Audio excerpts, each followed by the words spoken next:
ज्योतिष. आज मी तुम्हाला तुमच्या भविष्याबद्दल, तुमच्या भूतकाळाबद्दल आणि तुमच्या वर्तमानाबद्दल सांगणार आहे. तर तुम्ही नाही का खूप प्रयत्न करता पण तुम्हाला यश मिळत नाही. मी बरोबर आहे का?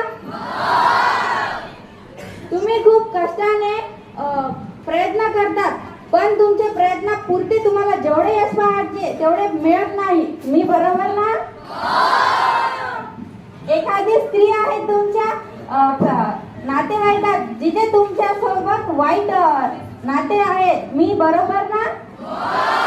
असेलच कोणाच्या ना कोणाच्या नात्यात एखादी तरी कदाचित दूरची असेल पण राहतेच. पण याचा अर्थ ते ज्योतिष जो म्हणते म्हणजेच मी जे म्हणतो ते बरोबर आहे का?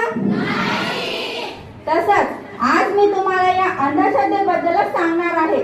म्हणजे माझं म्हणणं आहे की जे तुम्ही आता ज्योतिषावर तुमचे